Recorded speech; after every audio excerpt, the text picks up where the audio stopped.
Boa noite a todos e todas. Estamos retomando aí com as lives. Vamos entrando, encaminhando para os colegas, que hoje o tema é bem especial. Vamos falar de cirurgias como tratamento na apneia do sono, com meu amigo Dr. Fábio Caparrós, que já está na área. Boa noite, Diego, boa noite. Vamos lá, já vou te colocar, Fabinho.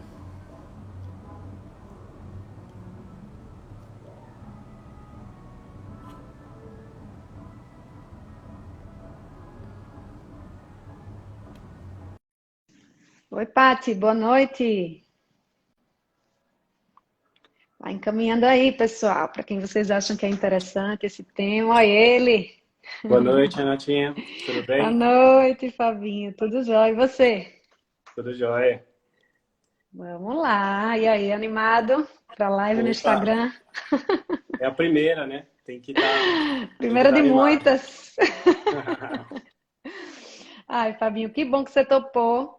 Aí, vi bater esse papo. A gente já mata a saudade por aqui e já gera Pois é, conhecimento, né? faz, faz tempo que a gente não encontra congresso, né, presencial. Tem sido uma ótima oportunidade. Ter encontrado umas pessoas por aqui tem sido muito legal mesmo. Mas obrigada mais uma vez por você ter topado. Vamos conversar hoje sobre cirurgias, né, na apneia e falar um pouco de apneia. Mas antes disso, queria que você falasse um pouquinho de você, quem é, quem não te conhece, principalmente o pessoal aqui de Maceió, qual a sua formação, a nossa formação aí, né? E onde você está atendendo, como é que está a sua vida atualmente, antes da gente partir aí para o tema. Bom, vamos lá, então. Eu sou daqui de São José do Rio Preto, né, interior de São Paulo, mas minha formação toda foi lá em São Paulo, foi na Unifesp, na Escola Paulista, então eu fiz graduação lá, fiz residência em otorrino lá, e aí eu fiz um R4, um fellow lá em cirurgia endoscópica, endonasal, né? E depois eu fui para essa área de medicina do sono também. Então eu fiz o curso do Instituto do Sono na época, prestei a prova de título, né? E aí com a Fernanda Haddad acabei fazendo a pós-graduação lá, o doutorado também na parte de medicina do sono. Então eu acabei ficando bastante tempo lá e fiz mais essas duas áreas de rinologia e de medicina do sono. E aí, já faz 6 anos que eu estou aqui de volta, atuando em Rio Preto, né? Que é a minha cidade natal. Então, atualmente, eu Seis estou anos que no... você já voltou para Rio Preto? Faz 6 anos, desde 2015. Caraca. Uhum. Passa rápido o tempo. E aí, esses 6 anos eu estou no hospital de otorrino aqui, que é o IORP, né? Então, eu tenho consultório e faço as cirurgias lá dentro. Mas eu ainda tenho contato ainda, né, nos cursos lá com o pessoal da escola, principalmente na parte do sono. Então, basicamente, foi essa trajetória aí que eu fiz ao longo do tempo. Que legal. Para quem não sabe, eu fiz residência com o Fabinho lá em São Paulo, na Unifesp, e a gente fez o curso no Instituto do Sono no mesmo período, né, Fabinho? Eu fiz o fellow de otorrinopediatria e ele fez de rino, então ele é o cara para falar de cirurgia hoje aqui.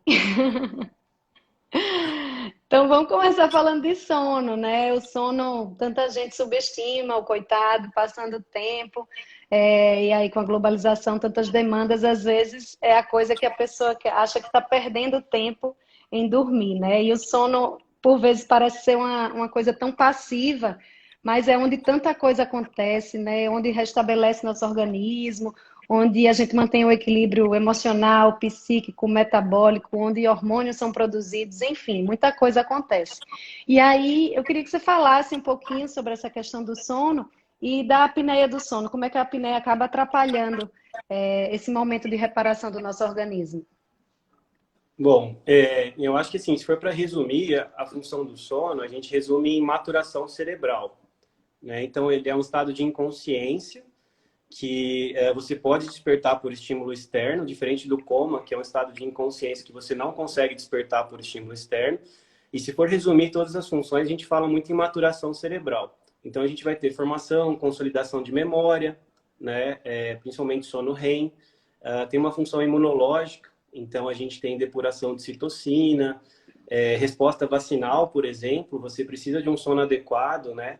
De algumas horas de sono para você ter uma resposta vacinal adequada.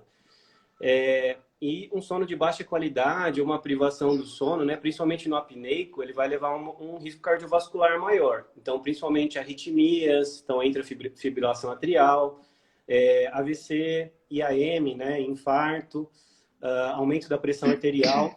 Então, às vezes, o paciente tomando 2, 3 antihipertensivos, hoje em dia os cardiologistas têm encaminhado para a gente fazer uma polissono para esse paciente. Então, é uma coisa que até uns 5, 6 anos atrás isso não acontecia. O cardiologista encaminhar o paciente suspeitando de apneia do sono.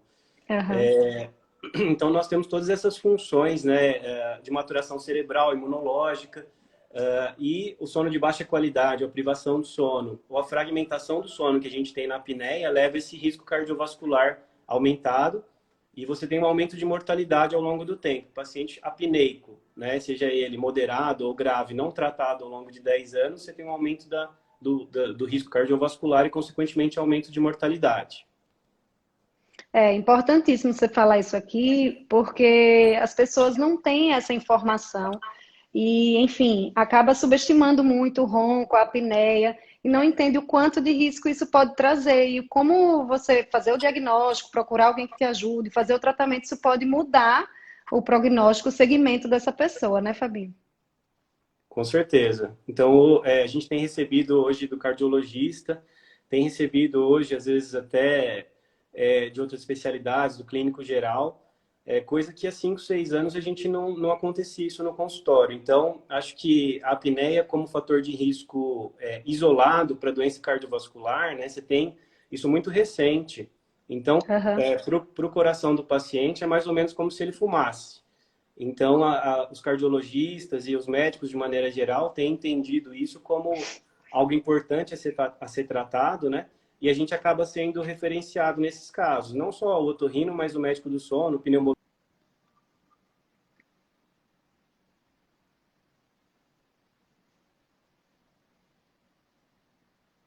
Em alguns casos, Travou? ou se vai para a parte clínica mesmo. Travou um pouquinho aí? Ou foi impressão? Aqui, para mim, está normal. Ah, então foi para mim aqui. Não, maravilha. Então vamos falar um pouquinho, explicar o que é a apneia do sono, quando que a gente suspeita, quais as queixas mais frequentes, quando é que esse paciente chega. Às vezes chega encaminhado, né, como você falou, de alguns especialistas, principalmente cardiologista atualmente, mas por vezes o paciente chega direto, quando ronca, ou às vezes o companheiro, a companheira acaba incomodado com aquilo, ou acaba vendo, presenciando as apneias durante a noite e levando no consultório. Muitas vezes a pessoa nem percebe ou nem se preocupa muito com isso. Como é que chega como é o quadro clínico desses pacientes que chega para você? Então, normalmente é a esposa que chega reclamando, né? Mas, assim, na verdade, é bem heterogêneo, né? Então, a gente tem pacientes jovens que às vezes têm alteração anatômica que vem por conta própria, mas, de maneira geral, eles chegam com a queixa de ronco, né? Então, ronco noturno, acabam ficando cansados durante o dia, então tem uma sonolência excessiva durante o dia, né? E a dificuldade de fazer as atividades habituais deles e uma fadiga, né? Então, o paciente fica cansado durante o dia e acaba tendo esses roncos noturnos.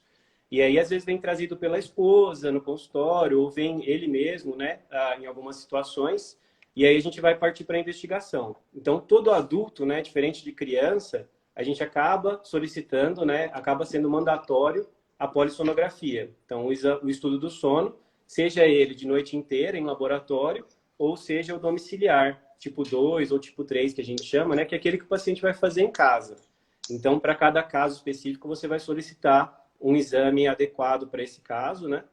E aí, a partir daí que você vai ter o diagnóstico e você vai fazer a graduação, né? Você vai graduar essa apneia em leve, moderada ou grave.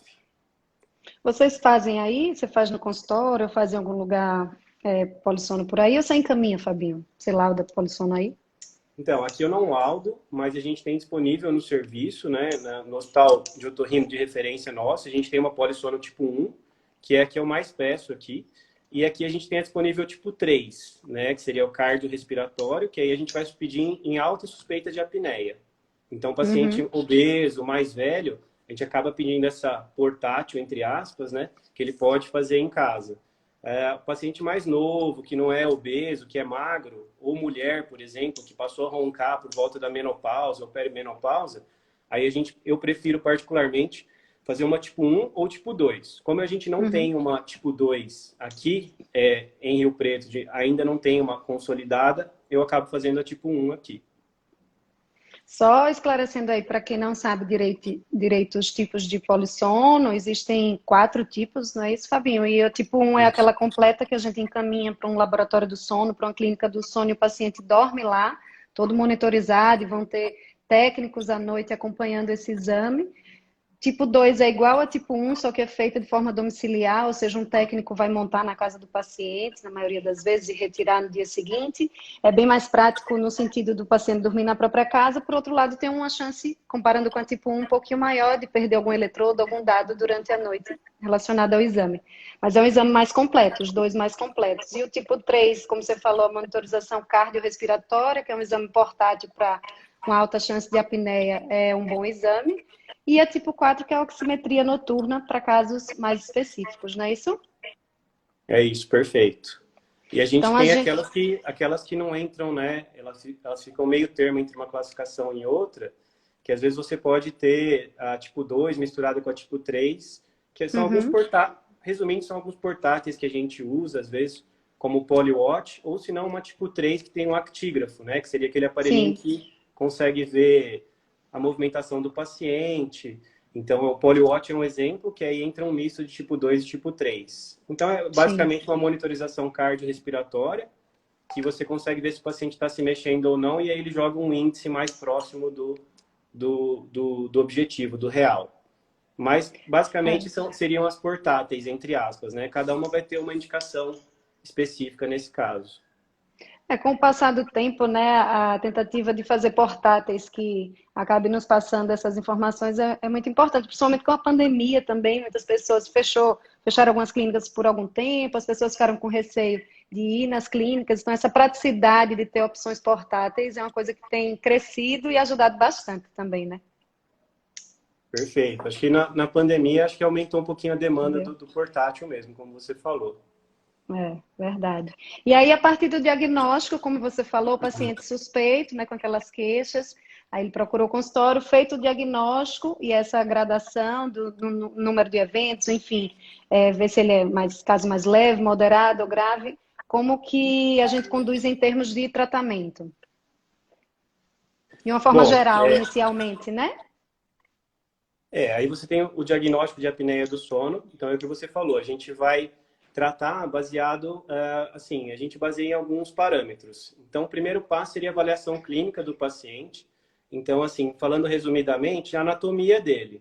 Então, se ele tem uma anatomia favorável para uma abordagem cirúrgica, por exemplo, se ele tem um desvio de septo obstrutivo, se ele tem hipertrofia amidaliana, se ele é retrognata, o queixo é retroposicionado, isso joga a base da língua para trás, favorece o colapso durante o sono também. Se ele tem uma hipoplasia maxilar também, isso a gente vê como um palato ogival, e isso reduz o espaço da coluna aérea também posterior na região do palato mole. Então, basicamente, essa primeira seria a avaliação clínica, junto com a polissonografia. E aí a polissono a gente vai tratar, baseado se o paciente é leve, né, classificado como leve, moderado ou grave, se ele tem dessaturação, se cai muito oxigênio no sangue durante a noite. Então, esses são fatores que a gente vai considerar. E a preferência do Uhum. paciente. Muitas vezes ele chega e fala, olha, não quero operar.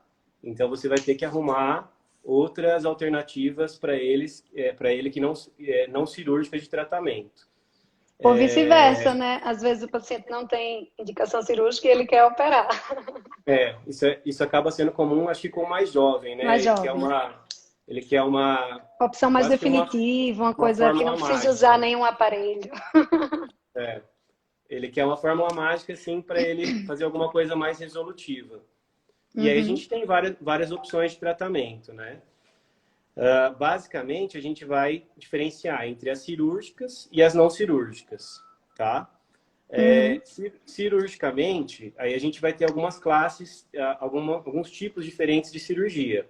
Então, a gente vai ter cirurgias esqueléticas, né, que vão mexer no arcabouço esquelético.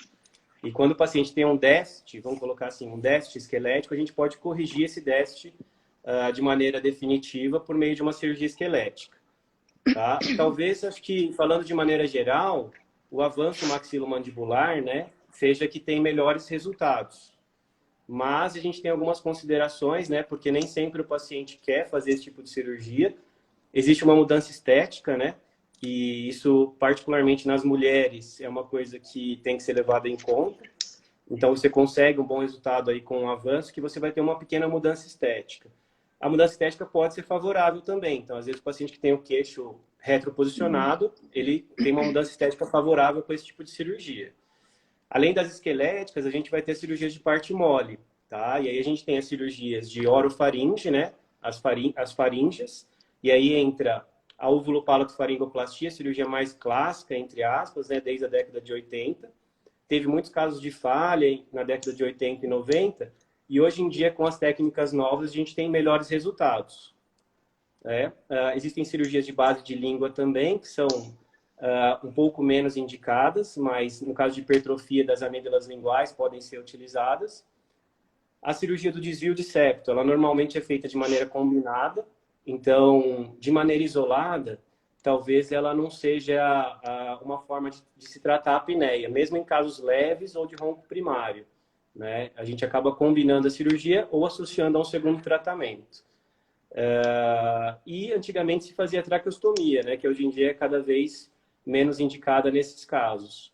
Mas, basicamente, você tem essas opções de cirurgia e vai depender da anatomia do paciente e da gravidade, de acordo com a polissono, e da preferência do paciente também.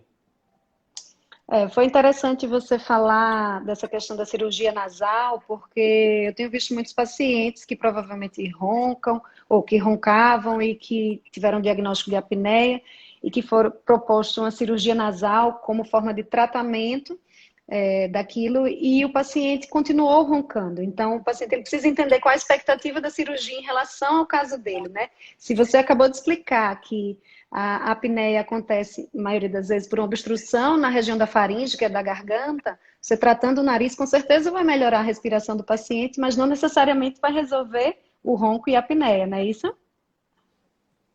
Perfeito. Ele pode ajudar Então, eu bastante, acho inclusive que... em outras formas de tratamento, né? Mas não necessariamente.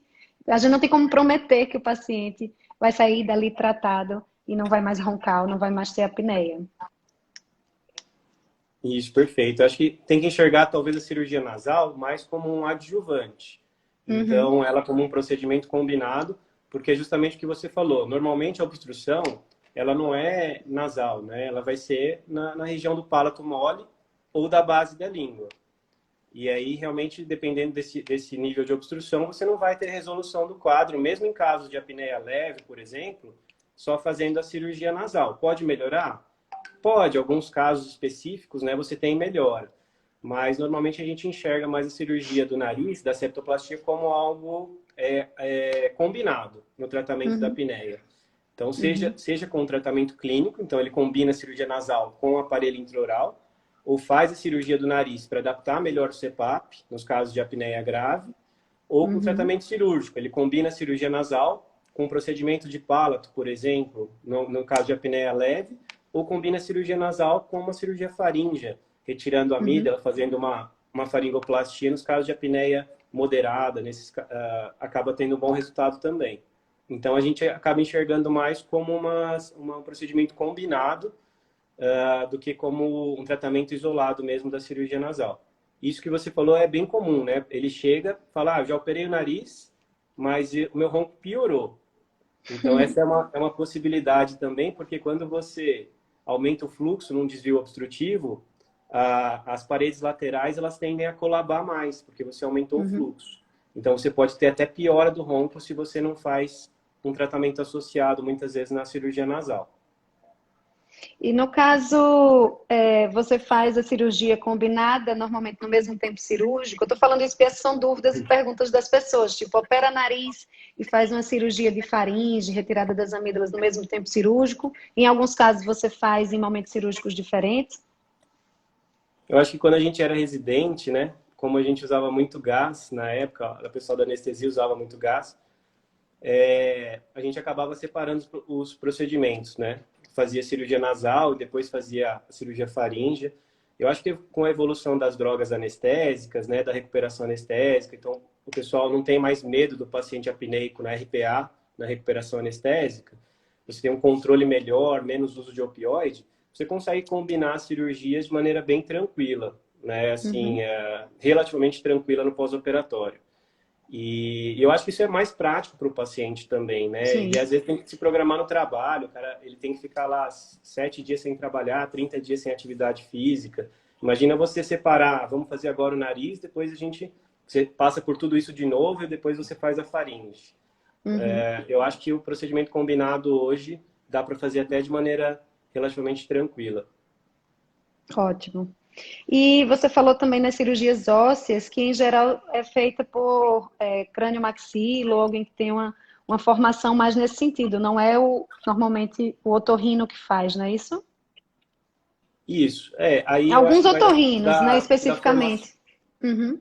Vai da formação de cada um, né? Aqui, por exemplo, a gente tem um colega, o Maurício Manilha, que acaba fazendo os avanços maxilomandibulares, o Rael, aqui também no nosso grupo, ele acaba fazendo, os dois são otorrinos também. E eles têm um Certo. planejamento em conjunto com o dentista, eles fazem, né, tudo com o software, para você não ter Uhum. problema de mordida também, e nem de ATM no pós-operatório. Então, eles fazem isso muito bem feito. Mas eu acho que Ótimo. depende da formação mesmo. Hoje a gente tem muitos otorrinos que fazem isso bem feito, Uhum. né, que tiveram a formação de crânio maxilo.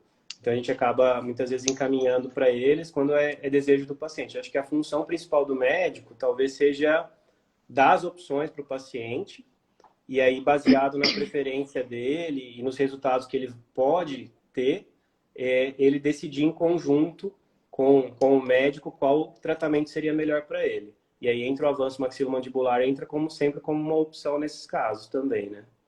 Ótimo.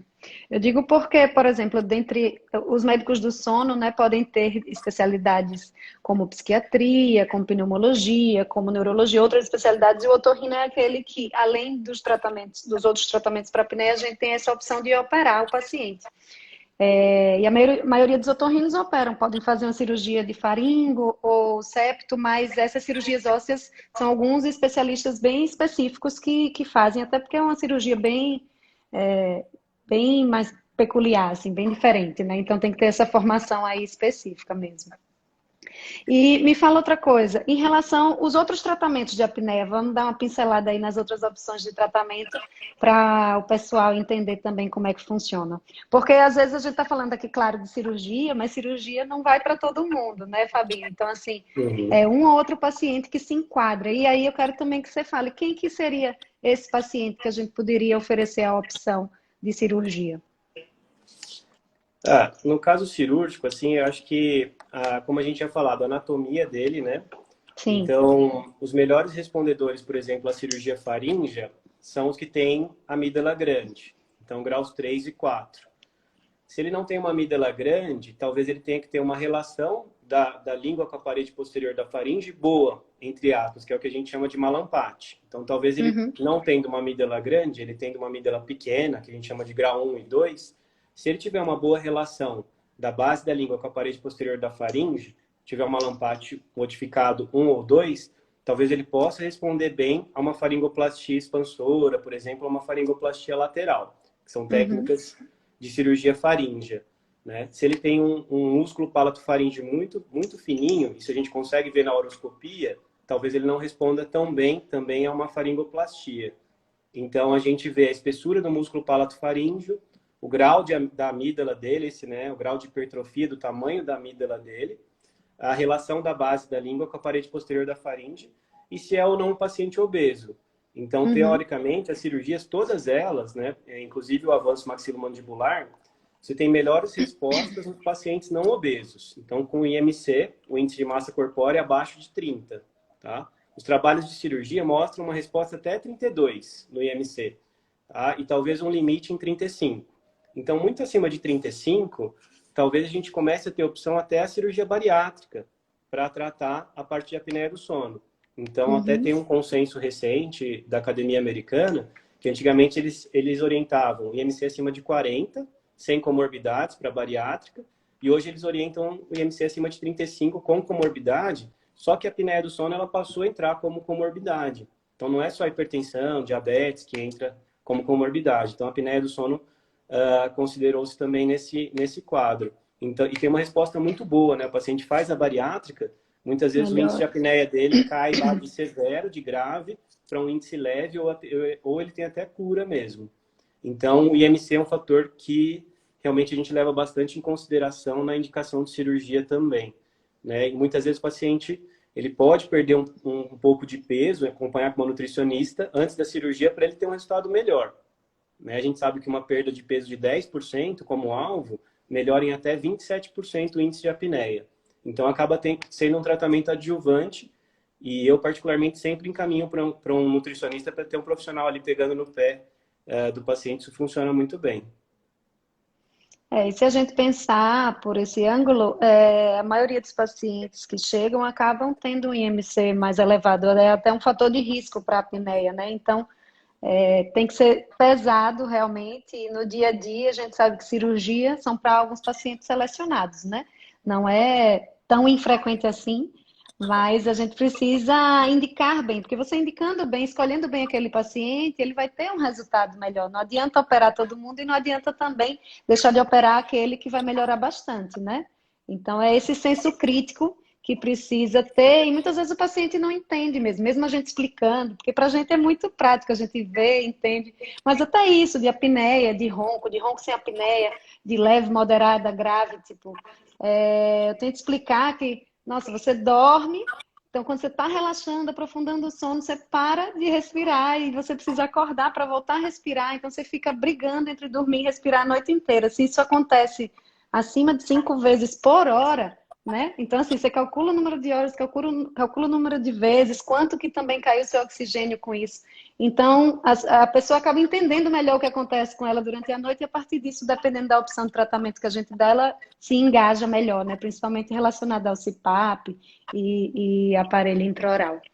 E aí, fala um pouquinho das outras opções. Você falou, então, de orientações de perda de peso, né?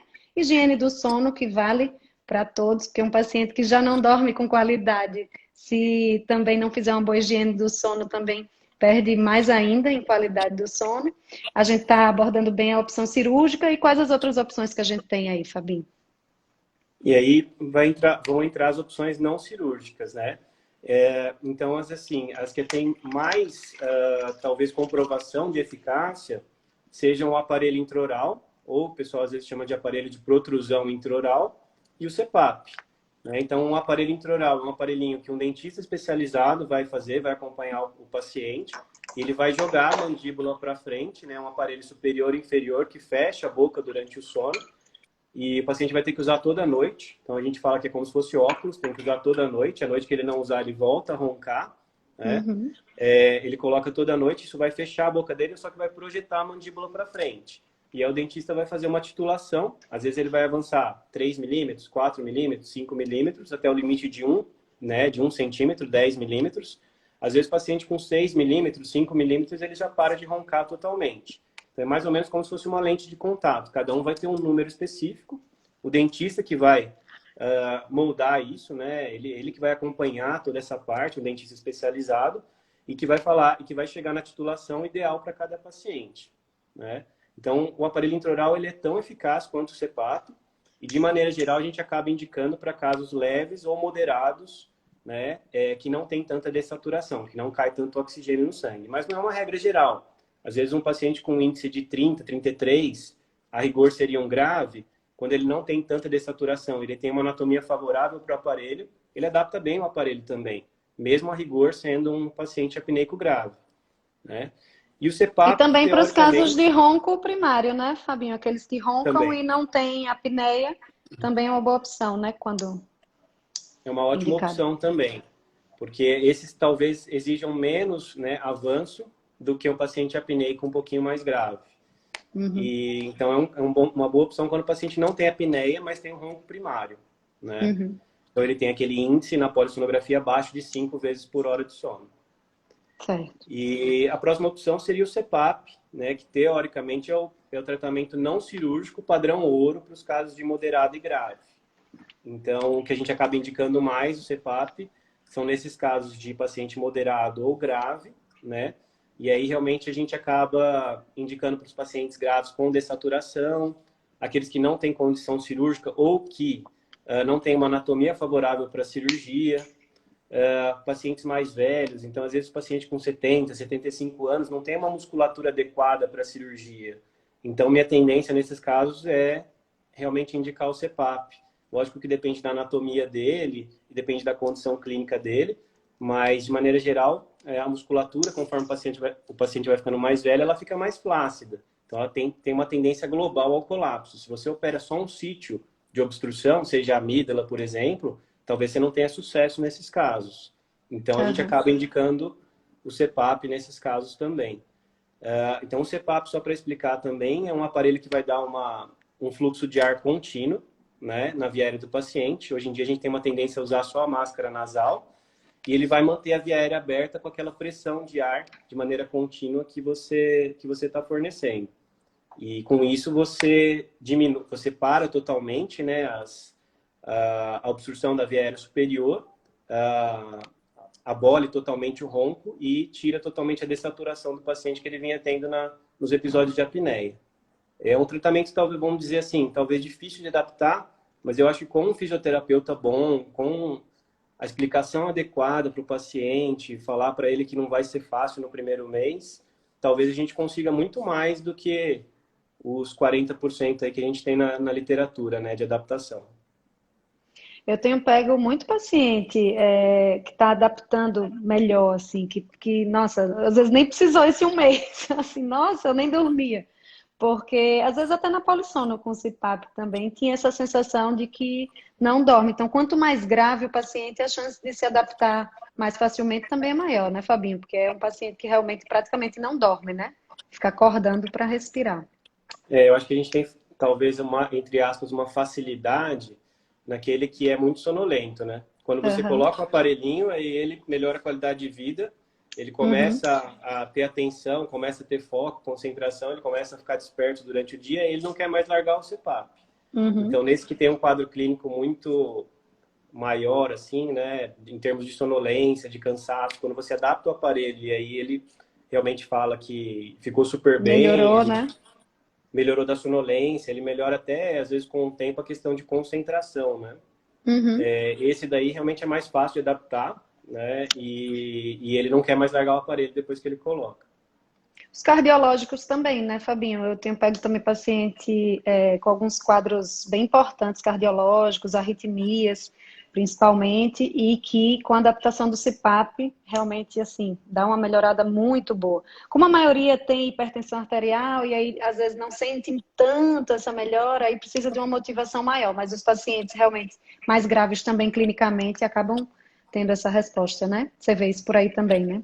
Eu vejo também, e às vezes a gente vê, é mais fácil conscientização, né? Ele vê lá que realmente, às vezes ele larga 2 ou 3 antipertensivos, né? Ele estava usando ali 3, 4 antipertensivos, ele passa a usar o CPAP, larga 2 deles. Então, para ele, o CPAP foi uma maneira, entre aspas, de largar o remédio.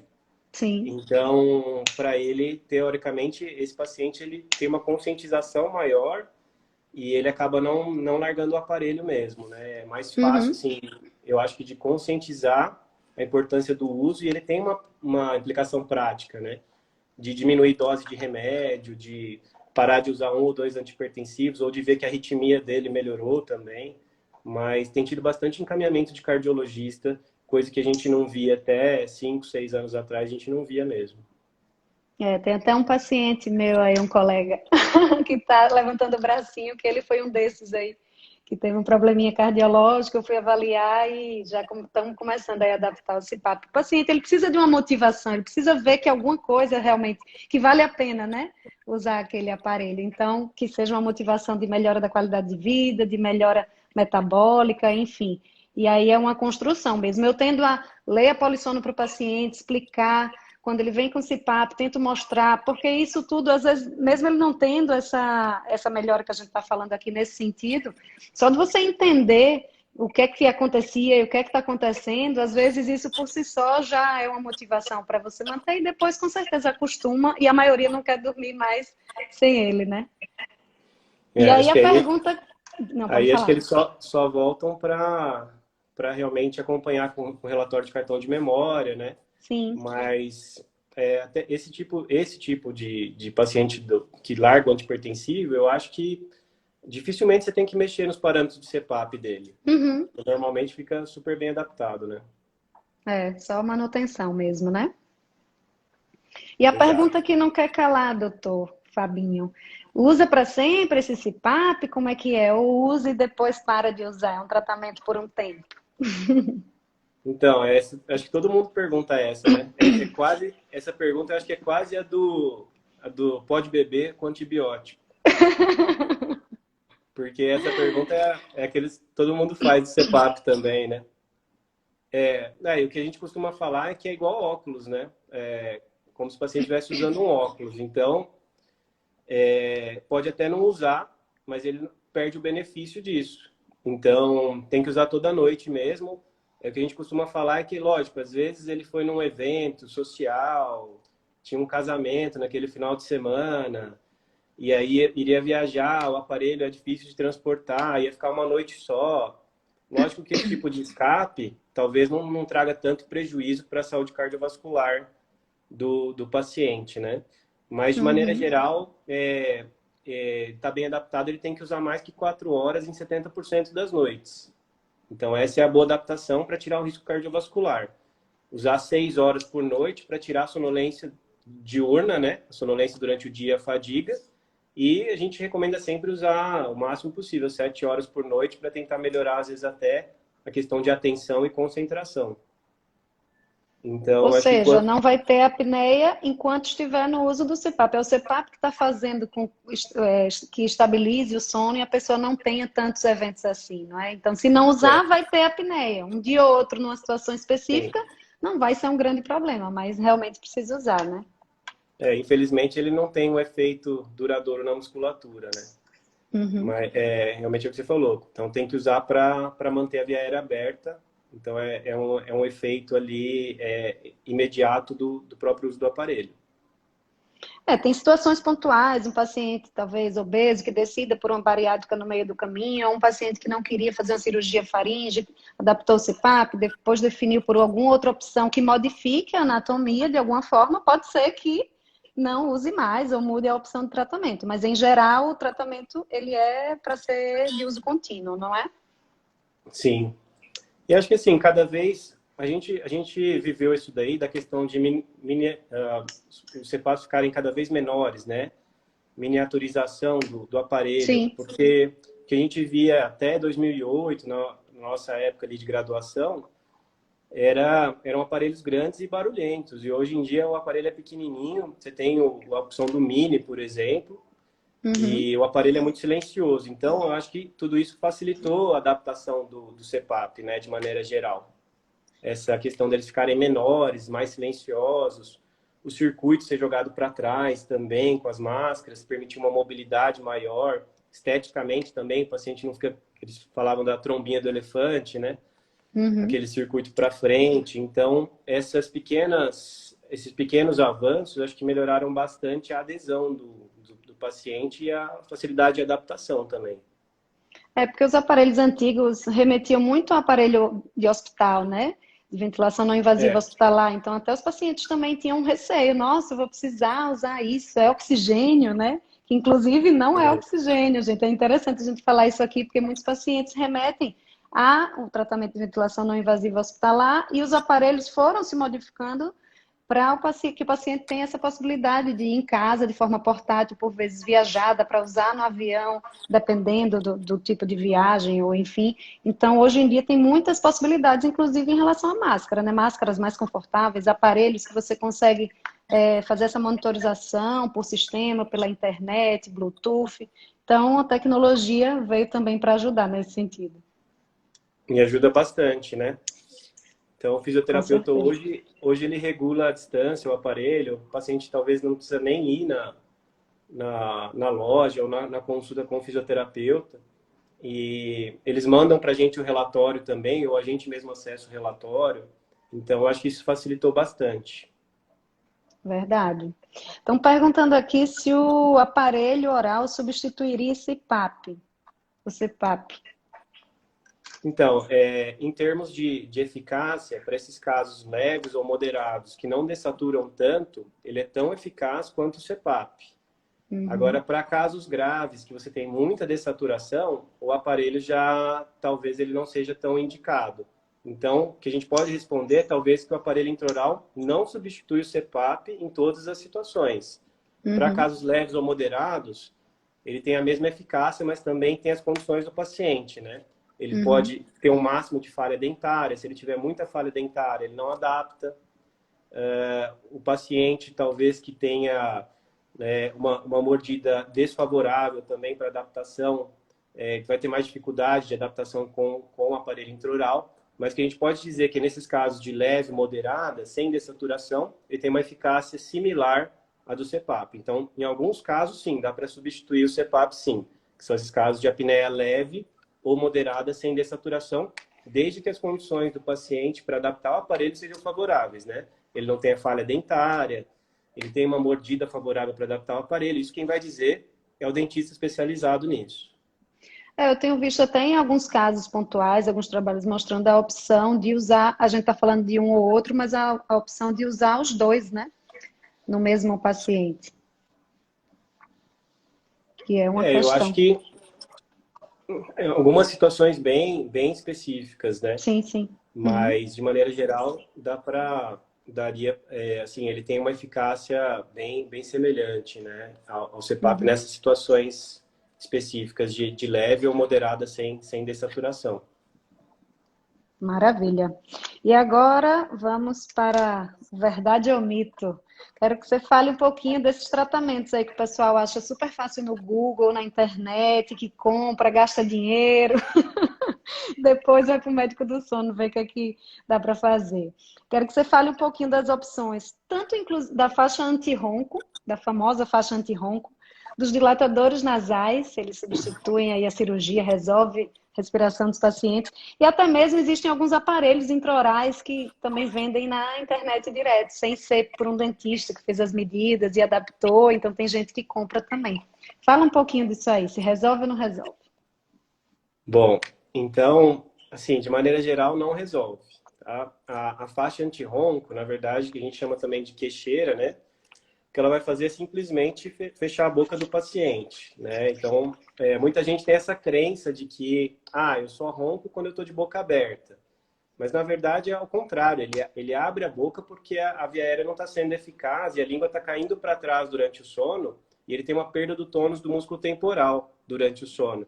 Então, ele acaba abrindo a boca por flacidez da musculatura. Isso manifesta com a abertura da boca. Não é que você manter a boca dele fechada vai parar o colapso que ele está tendo no palato mole ou na base da língua. Ao contrário, talvez até piore. Então, a faixa anti-ronco não é indicada, tá? O que a gente usa, às vezes, em situações específicas é o paciente que está usando o CPAP, está bem adaptado, mas ele está abrindo a boca pela pressão do CPAP. Aí a gente pode usar uma queixeira como uma medida adjuvante para adaptar o CPAP.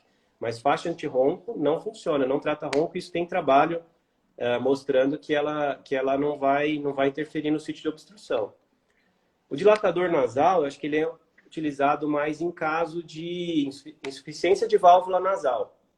Então, aquele paciente que tem colabamento das paredes laterais, o enfraquecimento das paredes laterais. Então, quando ele faz uma inspiração forçada, né, ele puxa o nariz com força, ele acaba tendo esse colabamento. Então, nesses casos, ele pode ajudar, não na apneia, mas ele vai ajudar no colabamento da asa nasal, na insuficiência de válvula nasal. Então, assim, pode até ser adjuvante em alguns casos leves ou ronco primário, mas nunca como um tratamento isolado para isso, né? Esse dilatador nasal que você está falando é aquele aqui em cima? Isso, tem É uma vários fitinha aqui, modelos, ó. né? Porque Tem tem vários uns que modelos. é aqui que coloca, que eu até já Isso. vi, né? Tem vários modelos. Tem a fita aqui em cima que vai fazer esse movimento que a gente faz na manobra de Cottle, né? Isso, E existe o que vai dentro da válvula mesmo. Então, ele tem uma bolinha, né? Como se fosse um isso. metal mesmo, para tentar abrir a válvula interna por meio dessa parte interna dentro do nariz. Mas eles são Uhum, equivalentes. Então, eles vão ter o mesmo princípio, né? certo. Agora, como tratamento isolado da apneia, não. Porque ele não, simplesmente porque ele não vai alterar o sítio de obstrução. O paciente Uhum, continua tendo obstrução do palato ou da base da língua. Então, talvez ele possa ser um tratamento adjuvante em caso de insuficiência de válvula nasal, enfraquecimento da parede lateral, em paciente com ronco primário ou apneia leve. Aí sim, ele pode ser um adjuvante. Mas para tratar ronco e apneia, não, né? De maneira isolada, não. Tá? Uhum. E o que E você, surgiu, eu e acho, você tem visto, eu já vi paciente com esse dilatador, principalmente o interno, acaba machucando bastante o septo, né, inclusive. ele pode Não sei se... machucar um pouquinho, né? Porque alguns são de metal, então É. ele pega a válvula nasal interna e ele Uhum, pode acabar machucando um pouco mesmo. uhum. Mas assim, o princípio é o mesmo, de abertura da válvula, né? Ou seja, Eu mostra que o acho que nariz não está funcionando bem, né? Independente do... talvez tenha uma insuficiência de válvula associada, Uhum, mas assim, não trata apneia nem ronco isso, né? Pode até uhum, aliviar um pouquinho o ronco nos casos de ronco primário, uhum. mas assim, teria que ter uma polissonografia para investigar o caso mesmo, né? Certo. E aí, em relação ao aparelhinho, os aparelhos intraorais que são vendidos na internet, acho que o Rafael Balsalobre, que é dentista lá do grupo da Unifesp, ele fala bastante disso, porque são aparelhos que não têm titulação, né? Uhum, Então, ele não é adaptado para aquela arcada dentária, ele vem com uma titulação, né, que às vezes o paciente pode tentar ajustar. Então, ele é muito fora do que a gente chama de individualização do tratamento, né? uhum, Dificilmente o paciente vai ter um avanço específico naqueles 5 milímetros, naqueles 6, naqueles 7 que ele precisa, e aquilo não vai estar adaptado na arcada dentária dele, não foi moldado para aquilo. Então, esses aparelhos de internet dificilmente vão ter o mesmo resultado de um dentista especializado que moldou aquilo, né? uhum. Então, também não são indicados para tratar apneia leve ou moderada nesse caso. O ideal é que o paciente procure um dentista especializado mesmo. E pode ter efeitos colaterais, né, também. Uma coisa é você fazer um acompanhamento, ter a indicação, ir avançando. Outra coisa é você usar algo bem genérico que pode ter consequências também, né, que depois tem que ver o que dá para fazer para consertar. Tem que ter cuidado mesmo. E Exato. aquele, me perguntam muito também daquele microcipap, que agora até nem estão falando tanto, mas passou uma época que foi o boom que surgiu, que ia substituir o CPAP, enfim, fala também dele. Esse é o Erin, né? Era um dispositivo que a previsão de lançamento dele era para 2017, já há muito tempo atrás. E ele teria uma tecnologia que eles chamam de microblowers, né? Que são mais ou menos como se fossem pequenas molas que conseguiriam gerar uma pressão de até 9, 10 centímetros de água, teoricamente falando ali. Só que isso foi uma iniciativa, assim, fora de uma empresa, né? Então, foi um grupo que fez um financiamento na internet. Então, eles até pegaram engenheiros, pegaram pneumologistas lá nos Estados Unidos. E só que a previsão de lançamento em 2017, desde lá, esse aparelho não foi lançado. Então, o que a gente suspeita é que realmente tenha tido problema mesmo na tecnologia de gerar aqueles 9, 10 centímetros de água, né? Ou que a FDA realmente não liberou isso daí para uso. Então, o que a gente tem disponível hoje para comprar são os Erin, entre aspas, piratas, né? Que realmente não geram pressão. Aquilo lá não é um micro CPAP. Então, aquilo lá é só um dispositivo comercial que eles estão vendendo sem liberação da FDA, da Uhum. Visa muito menos, né? Porque nem passou aqui o processo. E aí eles estão vendendo aquilo como se fosse um aparelho que geraria os 9, 10 centímetros de pressão, né? Uhum. Mas realmente ele não tem essa função por enquanto. E quando você pergunta lá para os americanos que trabalham com medicina do sono, eles não conhecem o Erin. Então foi um negócio bem, Sério? entre aspas, popular, que foi uma tentativa de criar, né? Mas os Ah, americanos mais que realmente vieram em congresso aqui, que foi o Boyd, o Gillespie, você perguntava para ele do Erin em 2017, ele nem conhecia o que era. entendi. Então, foi algo bem popular, uma tentativa lá, né, deles criarem, mas eu acho que talvez por algum motivo de engenharia eles não tenham conseguido fazer os microblowers funcionar como um CPAP mesmo. Então, acabou Uhum. que até hoje, a gente está quase em 2022, a previsão era 2017, isso não saiu. Então, os aparelhos que se vendem, né, hoje, como se fosse o Erin, são, entre aspas, cópias daquilo. E Sim. realmente eles não geram pressão. É mais ou menos como se fosse um ventiladorzinho que você coloca ali no nariz. Ele não tem essa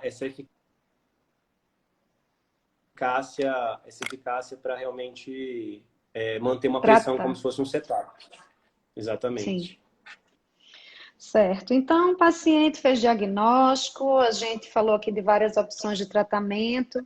Em geral, dependendo da opção de tratamento que a gente escolheu, a maioria delas ou algumas a gente acaba pedindo.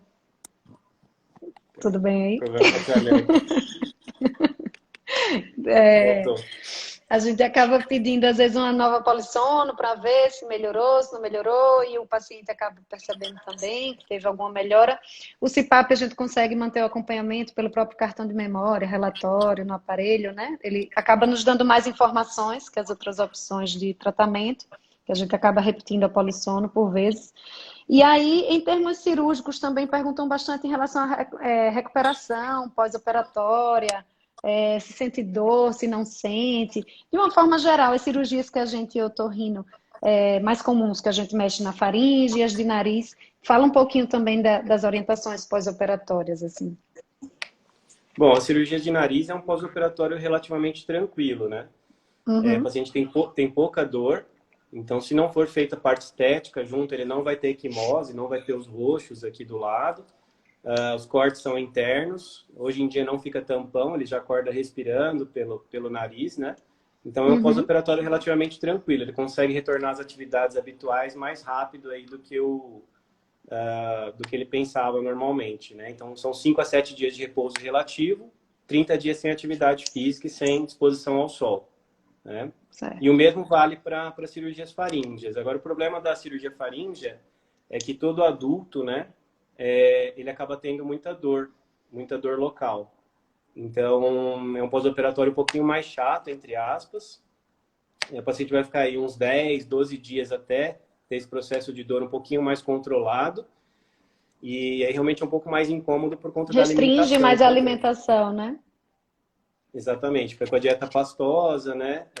Mas em média são esses 7 a 10 dias de repouso relativo, 30 a 40 dias sem atividade física e sem exposição ao sol. Mas aí é um pós-operatório um pouco mais chato, entre aspas, né? Porque ele acaba tendo muito incômodo, principalmente os primeiros 3, 4 dias ali. Qualquer cirurgia faríngea mesmo que você faça para essa parte de apneia mesmo. E aí, quando a gente associa as técnicas, acaba sendo mais ou menos o tempo de recuperação de fazer a da faringe, não é isso? A do nariz não muda muita coisa, né? Em termos de tempo de Isso recuperação. É mais um cuidado a mais, porque são você as duas vias da respiração, então tem que ter uma atenção é, dobrada aí. acho que associar cirurgias em termos de pós-operatório, você associar a do nariz, ela não vai mudar muita coisa em termos de desconforto, né, no pós-operatório, a não ser a obstrução nasal, né? Uhum, Que aí o paciente acaba, às vezes, dormindo um pouquinho mais de boca aberta, isso aumenta um pouco a dor, principalmente nos uhum. primeiros dias. Mas em termos de dor, a cirurgia nasal não acrescenta muita coisa. Então, dá para associar de maneira relativamente tranquila, né? E aí você falou do adulto, né, que sente muita dor. Vou aproveitar o gancho para falar de criança. Criança com ronco, com apneia. Por vezes a gente acaba indicando até em termos de frequência mais vezes a cirurgia da adenomídala, comparando às vezes as opções cirúrgicas quando o adulto tem apneia. Aí vamos falar assim de uma forma mais resumida, como que é a apneia na criança e por que que a gente por vezes acaba indicando essas cirurgias quando eles têm hipertrofia, né, de amígdala e de adenoide. E porque também dói menos, né? Não porque, mas assim, porque você frisou tanto que no adulto dói mais. Entendi. Bom, na criança é um capítulo totalmente à parte, né? É bem diferente do adulto. Então, a gente, de maneira geral, não pede polissonografia, né? Não precisa pedir polissonografia, a não ser em casos muito específicos, né? De síndrome de Down, crianças sindrômicas, distrofias musculares, são casos muito específicos, realmente, assim, que não são tão da prática clínica. Mas, de maneira geral, é um pouquinho diferente, porque na criança, 95% a 99% das vezes, a etiologia, a causa da apneia na criança vai ser a hipertrofia adenomidaliana. Então, o aumento da amígdala, das amígdalas e o aumento da adenoide. E aí, nesses casos, a cirurgia acaba sendo bem resolutiva, né? A criança, ela opera, e principalmente crianças de 3 anos, 4 anos, 5 anos, acabam tendo um pós-operatório muito tranquilo comparando com os adultos. Porque elas ficam lá 2, 3 dias, né, com um pouquinho mais de dor, e aí lá pelo terceiro dia elas já estão batendo bola praticamente. E aí as crianças um pouquinho mais velhas, né, com aí 9, 10, 12, e aí os pré-adolescentes e adolescentes acabam tendo uma dor mais parecida com a do adulto. Então é bem diferente, né, do adulto, primeiro porque você não precisa da polissonografia, segundo porque a principal etiologia, a principal causa da apneia na infância é a hipertrofia adenomidaliana, e terceiro, porque o pós-operatório, principalmente das crianças menores, de 3, 4, 5 anos, costuma ser bem mais tranquilo em relação a adultos em termos de dor. Então, acaba tendo essas diferenças em relação aos adultos, né? Maravilha, é isso aí. E aí eu queria que você falasse um pouquinho das perspectivas futuras do tratamento da apneia do sono. Ah, bom, eu acho que tem bastante coisa, né, que eles estão investigando. Eu acho que o principal, talvez, assim, fora do Brasil, seja a neuroestimulação do hipoglosso. Então, o hipoglosso é o nervo responsável pela movimentação da língua, né, a movimentação extrínseca da língua. E aí, quando você estimula isso de maneira, né, com um neuroestimulador, você consegue, talvez, deixar a língua numa posição que ela não caia para trás durante o sono.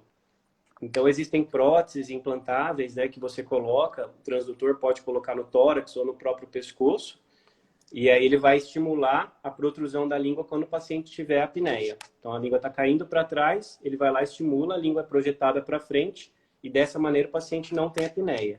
A vantagem disso é que talvez o paciente não precisaria usar um CPAP, ele não precisa ficar com o aparelho externo, ele já tem um aparelho acoplado no pescoço dele ou no tórax dele, né? Isso não é novo, né? Os trabalhos vêm desde antes de 2010, só que é uma tecnologia muito cara, especialmente para a gente aqui no Brasil. Então, por causa do dólar, né? Os equipamentos acabam chegando muito caros aqui. Então, um implante desse, o custo talvez esteja em torno aí de mais de 80 mil reais. Né? Era 60 mil antigamente, hoje em dia é mais de 80 mil, e é um tratamento que a Anvisa não libera. Né? Não só a Anvisa, né? Ele não está no rol da ANS. Então, os convênios, teoricamente, não liberam esse tratamento. A gente não tem, até onde eu conheço, protocolos de pesquisa aqui no Brasil que estão fazendo isso pelo SUS, diferente dos Estados Unidos, que tem protocolos nas universidades, né? Mas ainda acaba sendo, por esse motivo, acaba sendo uma tecnologia um pouquinho mais distante nossa. Só que, ao mesmo tempo, os resultados eles são moderados, né? Então, para o paciente que é muito grave, essa neuroestimulação também não funciona tão bem. Então, ele tem um índice lá de 80, de 100. Ele talvez responderia bem com avanço maxilomandibular ou com o CPAP, ele não responde bem com a neuroestimulação. Então, não é um tratamento milagroso também. Até o IMC acima de 32, de 35, não dá para fazer. Eles têm maus resultados com a neuroestimulação. E aí, para o futuro, eles estão usando as próteses semi-implantáveis. Então, existe uma prótese chamada Nyxoah, né, que eles estão testando, que é o sistema Genius, né, que eles chamam, que aí você tem um adesivo que vai embaixo aqui do queixo. Então, você talvez dispense, né, o paciente vai lá, ele coloca uma parte da prótese debaixo do queixo e ele tem essa neuroestimulação dos ramos terminais aqui do hipoglosso. Então, isso está sendo testado na Austrália e nos Estados Unidos. Aí a vantagem disso é que realmente o paciente seria mais prático, mas também tem resultados moderados. Ele traz um índice lá de 26, de 30 para um índice de 10, de 9. Então são resultados moderados, não são resultados tão bons assim. É uma tecnologia cara também. Provavelmente vai custar aí mais ou menos esse preço aí de acima de 80 mil, 100 mil reais. Mas teria os implantes do tórax também, Não, além esse desse. não. Não, Esse só não. aqui mesmo. Ele vai ter uma unidade, a diferença desse é que ele tem uma unidade externa para acoplar. Mais ou menos igual o implante coclear, que o paciente coloca uma unidade externa aqui, e aí ele passa a Sim, estimular. O sim. Nyxoah, ele vai colocar uma unidade externa aqui, e ele passa a Direto. estimular também. Tá. E essa é uma questão, o paciente não pode ter barba, porque se ele tiver barba não funciona, não acopla. Né? Mas Entendi. isso é uma coisa que está em teste também, mas o que seduz nessa ideia é que é algo mais prático, né? Dele pegar o adesivinho dele lá, ele for viajar, ele pegar o adesivinho dele no avião e colocar aqui, e aí parar de roncar totalmente. Então isso seria algo prático para o futuro, tá? Legal. Mas eu acho que em termos futuros são isso, e existem combinações de algumas medicações que eles estão utilizando para tratar a apneia também. Então, são basicamente medicações que aumentam o tônus do músculo genioglosso, que é esse músculo aqui do assoalho da língua. E aí algumas combinações eles estão testando nos Estados Unidos para tentar melhorar esse tônus do genioglosso. Então, eles estão utilizando a oxibutinina, que é uma droga utilizada para bexiga neurogênica, né? Muitas, às vezes, mulheres com incontinência urinária para bexiga hiperativa têm utilizado a oxibutinina, com uma droga chamada atomoxetina, que é uma droga utilizada para TDAH nos Estados Unidos. Então, ela não é utilizada aqui no Brasil, porque ela não tem liberação da Anvisa. Então, a gente não tem a atomoxetina disponível no Brasil. Então, a combinação dessas duas drogas que levaria a uma melhora aí realmente do tônus do genioglosso, e aí melhoraria bastante a questão da apneia. Mas também é o caso de uma noite só. O paciente vai lá, toma 2 comprimidinhos, ele talvez não tenha apneia naquela noite, mas na noite seguinte ele vai ter. E acaba tendo efeito colateral também, né, das medicações. Porque a própria atomoxetina, ela deixa o paciente mais ativo, inclusive pode causar insônia. Então, talvez você não é isento de efeito colateral. Então, talvez para viagem no futuro, o paciente vai viajar, ele fica lá no avião, ele levar os 2 comprimidinhos uma noite ou outra, que ele não possa levar o CPAP, talvez seja o futuro aí dessa questão da combinação de medicação mesmo. Então, até o momento, que também perguntam muito isso, se não tem medicação para apneia, até o momento não temos tratamento através de medicação para apneia do sono, não é isso? A gente tem a pesquisa, mas a atomoxetina não é liberada no Brasil, também a importação dela não é permitida, então você teria que ter prescrição nos Estados Unidos dela, para combinar com a oxibutinina aqui. Então, elas estão em fase de teste. Mesmo lá, elas não estão sendo utilizadas em consultório nos Estados Unidos, né? Então, é talvez uma questão de pesquisa. E também o paciente vai ficar tomando isso sempre, né? Acaba tendo efeito colateral. Então, a atomoxetina ela pode dar insônia, como eu falei, porque ela é uma droga utilizada para TDAH na infância nos Estados Unidos, né? Mais ou menos como se o paciente tomasse Ritalina. Então, tem os seus efeitos colaterais também. Então, ainda não existe uma pílula mágica, assim, para tratamento da apneia, né? A Marise até perguntou aqui, a gente esqueceu de falar, da fonoterapia na apneia do sono, né? É uma opção também de Verdade, tratamento.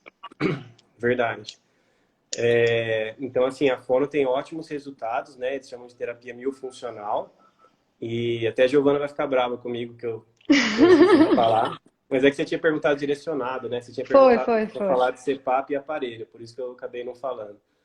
Mas a terapia miofuncional tem ótimos resultados também, e até para casos moderados mesmo, né? Eu tenho um paciente aqui que é juiz e ele fez uma septoplastia, né? Realmente ele não quis fazer abordagem faríngea, e o complemento do tratamento dele foi realmente a fonoterapia, porque foi o que ele preferiu fazer. Ele não quis usar o aparelho, ele não quis fazer um procedimento palatal, ele não quis fazer uma cirurgia faríngea, ele quis fazer a septoplastia, que a obstrução nasal incomodava ele, e aí ele progrediu com a fono, e ele teve um resultado muito bom nisso, porque ele teve um ronco residual no pós-operatório, era uma apneia leve, né? E com a fonoterapia ele ficou muito bem nesses casos. Então, são exercícios que a fonoaudióloga especializada faz, né?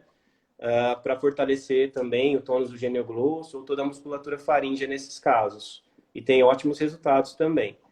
Também existe um app, né, que criaram, o pessoal da Espanha criou, que você pode fazer os exercícios por meio do celular também. Mas eu particularmente encaminho para uma fono de confiança aqui, porque eu acho que a adesão ao paciente acaba sendo maior. Com certeza. E foi bom a gente tocar nesse assunto para frisar também que a gente falou de várias opções de tratamento que podem ser feitas para alguns pacientes de forma isolada ou combinadas, né?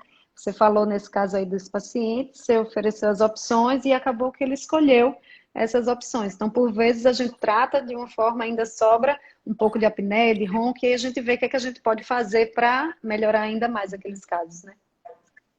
Perfeito. Normalmente você combina os tratamentos, dá as opções para ele e aí vem a preferência do paciente, né? Nesse caso, esse paciente preferiu pela fonoterapia. Então, foi até uma opção dele. Então, é função nossa falar dessas opções de tratamento e expor as vantagens e desvantagens de cada uma delas, né? Sim, sim.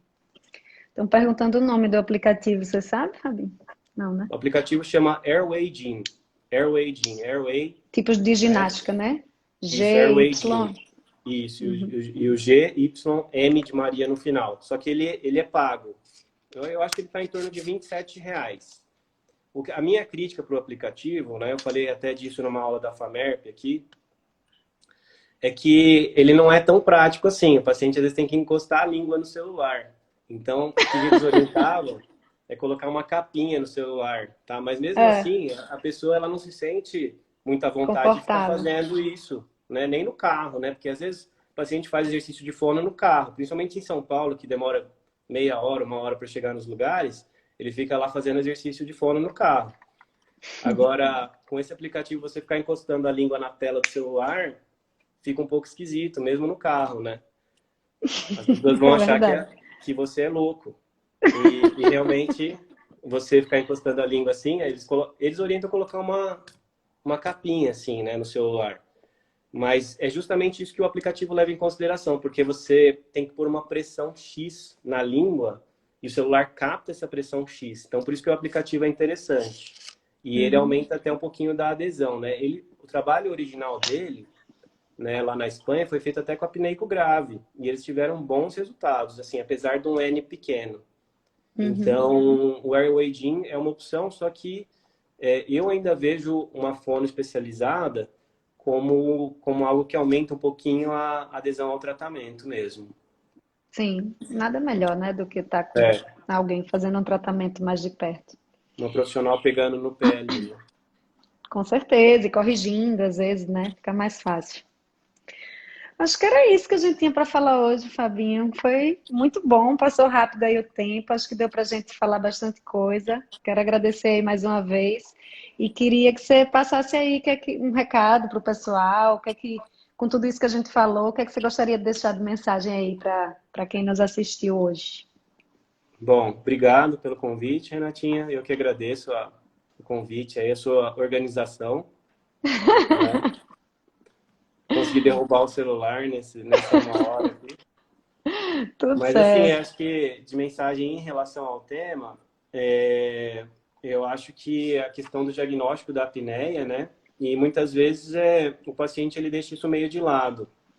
Então, o que eu acho que não tem de informação é que não existe só a questão social, né, do ronco, mas a apneia ela traz um risco cardiovascular muito alto e talvez isso que a maioria das pessoas não saiba, né? Uhum. Então, eu acho que a importância do tratamento. E segundo ponto é realmente ter persistência no tratamento, porque isso que é difícil. Normalmente a gente vê as pessoas querendo uma pílula mágica ou uma cirurgia mágica que ele vai lá fazer e vai acabar o problema. E como é É. multifatorial, a musculatura é flácida às vezes, ou o paciente é obeso, se ele não fizer essa combinação de tratamento, muitas vezes não tem uma melhora satisfatória mesmo, né? Eu acho que era isso. Ah, que bom, é isso mesmo. As pessoas têm que ter mais consciência, né, de que não é só roncar, não é só o barulho que incomoda o companheiro, tem muito mais coisa aí por trás, ou pode ter, e muito mais consequências, e por vezes a pessoa só vai pensar nisso quando já tem a consequência, quando já tem um problema cardiológico maior, uma complicação, muitas vezes um AVC, quando vai ver. Tinha a história da apneia. Claro que não necessariamente a apneia é a única causa, mas se ela está ali no meio, ela aumenta a chance. Então, se a gente pode tratar, pode prevenir, por que não, né? Depois que já Sim. aconteceu, aí você tem que lidar com sequelas, com outras questões. Então, é algo que tem diagnóstico, tem profissional especializado, tem tratamento, então não há motivo para, no mínimo, não procurar ajuda, não procurar informação de fontes confiáveis, porque hoje em dia tem informação em todo canto, a gente tem que ter muito cuidado, né? Sim. Eu acho que o mais importante é essa conscientização mesmo, né? Ele procurar e aí realmente às vezes combinar tratamento, que às vezes você não existe persistência às vezes por falta de explicação do médico também, até Sim, fazendo uma autocrítica, né? Porque muitas vezes a informação não chega dessa maneira de combinação de tratamento e a ideia que ele tem é realmente de fazer uma cirurgia e logo parar de roncar de vez. Então, sim, às vezes, fazendo uma autocrítica, às vezes a informação não chega por falha do médico também. sim, verdade. Então, nossa missão aqui também é essa. Eu falo até por mim mesmo, na época da nossa formação e hoje, quanto eu melhorei na minha forma de passar a informação, de explicar o tratamento, de conduzir o paciente. Então, assim, realmente informação, entender, ver, acompanhar, isso é essencial para a adesão de tratamento e para as pessoas criarem consciência de que aquilo pode ser algum problema, de procurar ajuda, né? Muita gente ainda não tem acesso a essa informação, até se assusta quando a gente explica o que é a apneia, o quão frequente é, o que é que pode acontecer se você não tratar, não cuidar. Então, acho que nosso papel aqui hoje também foi esse, principalmente, né? Com certeza, acho que melhorar a informação, até a maneira como você fala, né, também, em consulta, Uhum. isso também. Você falou, com o tempo, você acaba vendo isso que o paciente às vezes precisa ouvir, né, e que não é tão simples, talvez você não consiga isso numa consulta só. Isso demora, às vezes, um acompanhamento ali de 2, 3. Então, o que às vezes a gente tenta falar é falar, ó, por favor, volta comigo, que aí a gente complementa essa avaliação, mesmo depois de uma consulta longa, porque você fala tanta informação que a pessoa fica É, perdida ali com aparelho, CPAP, mas é. ela vai ficar perdida ali naquele meio, e aí, às vezes você tem que dar o tempo para ele pensar o que ele prefere Sim, fazer em termos de cirurgia, e aí ele voltar para você conversar melhor também. Isso às vezes eu faço também. uma coisa de cada vez, né? É, Ai, brigadão mais uma vez. Tiveram várias aqui elogios, parabéns, os caparróis todos aqui presentes. E teve um pessoal da escola também que entrou, manda um beijo, abraço, enfim, foi maravilhoso. Obrigada mesmo, Fabio. Foi um prazer tê-lo obrigado, aqui essa noite. eu que agradeço aí, Renatinha. Obrigado aí pela organização, viu? É isso, tamo junto. Rumo à próxima, viu? Já vou Tá pensar. bom. Tchau, tchau, boa noite. Boa Beijo. noite, Tchau pessoal. pra Tchau, todos. tchau.